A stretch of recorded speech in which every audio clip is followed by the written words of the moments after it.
Hi y'all, welcome back to Mulberry Branch Farm. It's Ashley here with you again, and today it's all about milking. Some of you that have been with us on our journey so far know that back in the beginning of March we started milking our Nigerian dwarf does. So this isn't our first go around at milking, but it's our first time with dairy does. I've milked out my boar goats in the past, but dairy breeds are very different, and I can honestly say I like the change in pace. And it's been a really big growing experience for us. I really enjoy my time, and when you're milking every single day for 2 to 3 months, you learn a lot on the way and you figure out some tips and tricks, and I figured today, why not share that with you fine folks.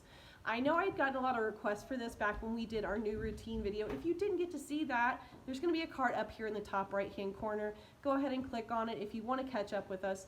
But I actually gotten a lot of interest on a how-to for milking.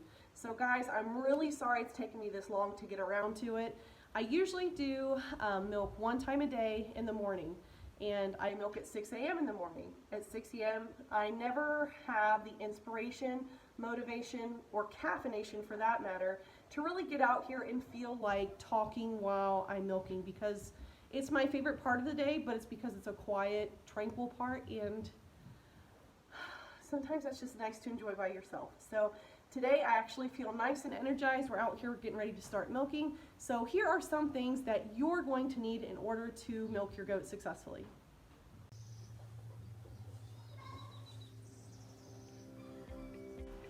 So it might seem really simplistic, but the first thing that you need is a goat and milk. So a goat and milk would be a female goat that's been bred, that's kidded, and is now producing milk. It can be any type of goat. You could milk boar goats like I used to, which are a market and a meat animal, or you could be milking pygmies, La Manchas, Nubians, Nigerian dwarfs, mixes, whatever you want. As long as they're in milk, this is a good guide of to what you're going to need in order to milk them. Once you've got your goat, you probably need something to secure the goat to in order to milk. This is for your safety, the goat's safety, and for your milk pail safety, because goats tend to move around a lot when you milk if they're not used to it.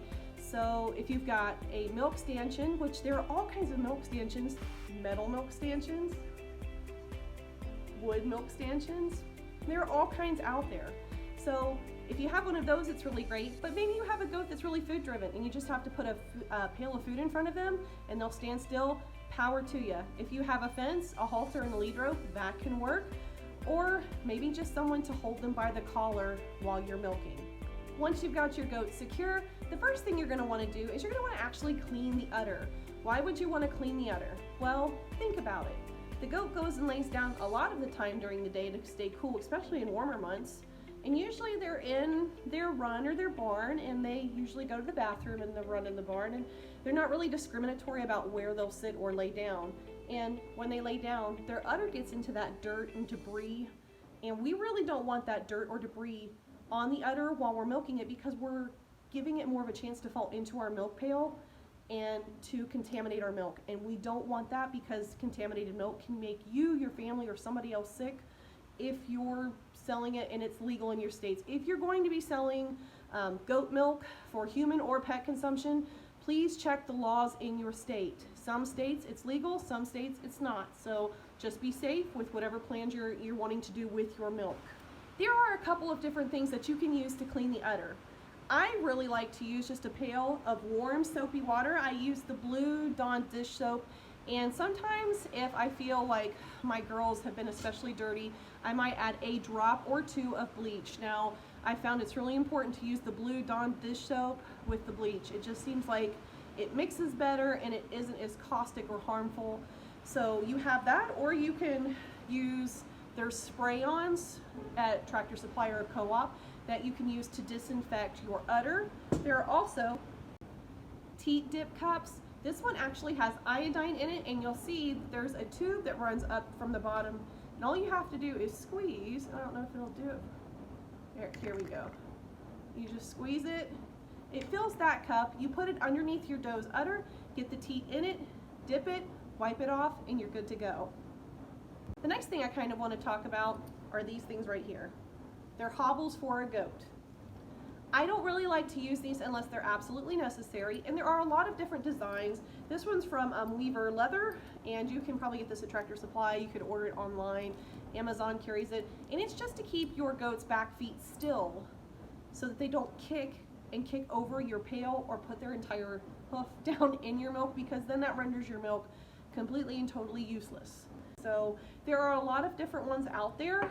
I don't like using hobbles, but sometimes you have to save the milk and to teach your first time freshener, or maybe just a naughty goat, that they need to stand still while you're milking them. The next thing that I always use is a strip cup. Now the reason we use the strip cup is kind of to do an inspection on the milk. You should always strip out the first 1 to 2 squirts on each side of the udder of your goat. Now you'll see it's got a very nice fine screen. If you squirt the milk into that screen down into the cup, if it's clotted, bloody, or has an odor, you'll be able to catch that. Not to mention that first 2 squirts of milk is usually contaminated because each teat has an orifice that the milk comes out of. But if milk can come out of an orifice, that means bacteria can go into the orifice and cause an infection, like mastitis. This can kind of help you catch that, but there are some other things you can do to catch mastitis. If you really know your doe well and you've been milking her for a while, if she seems maybe more antsy than usual, doesn't really want you to touch her udder, acts like it hurts, maybe the udder's hot. Those can all be signs and symptoms of mastitis. Now, I know everybody doesn't carry these, but I always keep the mastitis test with the CMT formula at hand. I've had to use it a handful of times. Very easy to use. You can also get that off of Jeffers Valley Vet Supply and things like that, but it will help you confirm if you have mastitis. Now, there are a lot of different remedies for mastitis, but that's for a different video. But you want to catch it as soon as you can. So the moment she's acting tender or that the udder feels hot, test for mastitis and start to treat it, because if you leave mastitis alone too long, it can permanently damage the udder, and then you have a useless dairy goat. Some of them will bounce back, but sometimes it's permanent. After you've used your strip cup, now you're ready to set in and really get to milking. I really like to milk into this saucepan. I know it doesn't look like much, and yes, I have used it in my kitchen, but I milk Nigerian dwarf goats, and they're a little bit shorter and lower to the ground. So this is the right height for me to just get underneath my doe so that I can milk into this pan. If you're milking a standard size goat, you're not going to use a saucepan probably. You could probably use like a regular milking pail that they sell, the stainless steel ones. Once I've milked into that and I finished milking, I actually like to take my milk and to put it into a storage pail. My storage pail has a lid on it, and the reason I like to have a lid on it is between milkings, I can go ahead and dump the milk in here, but milk is also pretty susceptible to picking up odors in the environment in which you've milked.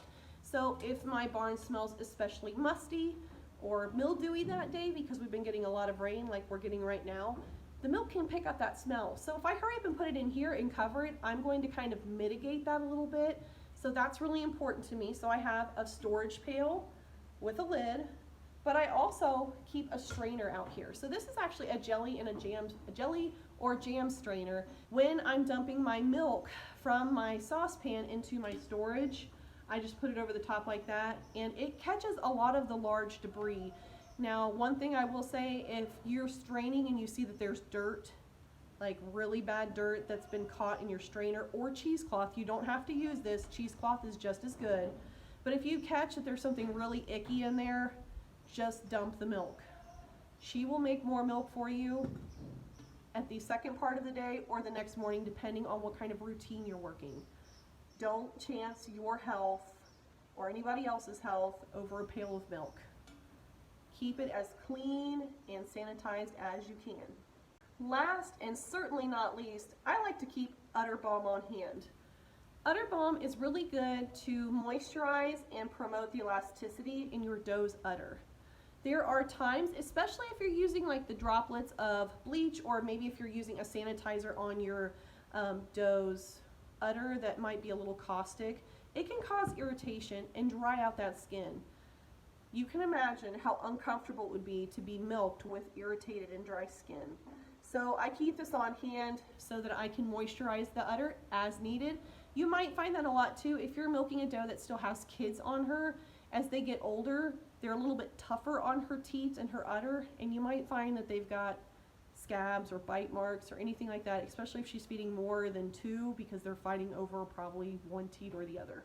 So just keep this on hand. It's really nice. And I found too that when I'm applying it after I'm done milking, it moisturizes my hands too, so I don't get as many calluses or dried out hands from milking. Sorry.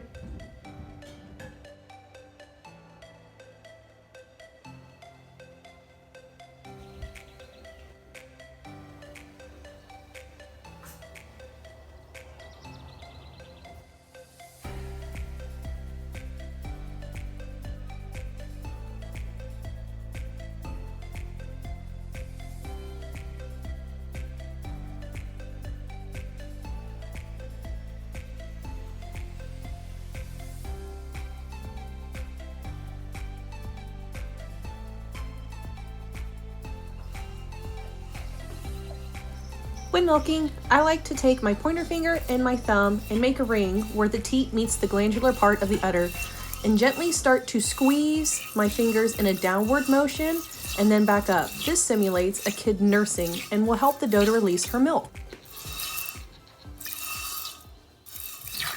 The only other thing that you might need are really strong hands and patience.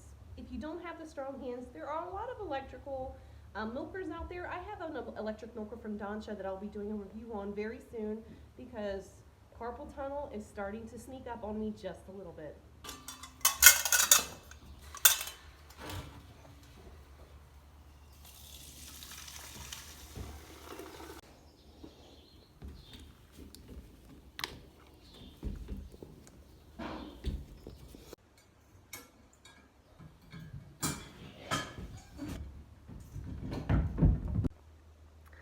Tip I wanted to give: some does do withhold milk, especially if they have kids on them. Now, she's not had a kid on her for about 2 months, but she still likes to withhold a little bit.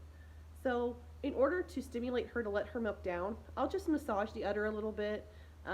When I milk, I'll milk on an upward and then downward to kind of simulate like a kid that would be nursing and kind of hitting the bag to get her to let down the milk. So I hope you guys learned a little bit from that. We're done milking, and it's time to store our milk, because milk storage is very important. It's important to cool the milk down immediately so that if it has picked up any of the smells in the area where you've been milking, you can kind of mitigate that. So I'm going to go ahead and I'm going to filter it again. I do have this milk filter set that I got off of Amazon. It's stainless steel, so it's really easy to clean in your dishwasher. It does come with kind of like a strainer that goes down in there, which catches big debris, and it also comes with a little dome netting that you can put on top like that, and it catches again. However, I do add one thing to this. I use non-gauze milking filters. They come in like packs of 120, so I don't go through them as quickly as I would if I were buying them in a smaller amount. The only thing is they are a little bit big, so in order to get these to fit in that milk filter, I just take it, fold it over, crease it about halfway, and bring it back over. So you guys will see that makes it like in a dome shape, and it will fit almost in there just as comfy as can be. It doesn't overlap, there's no creases, and I will just set the netting that came with it over the top. So we have a lot of different ways to strain and keep our milk as clean and debris free as possible, because trust me, the debris that's in this stuff will give it a weird taste too, so it's important to get it out. So let's go ahead and filter.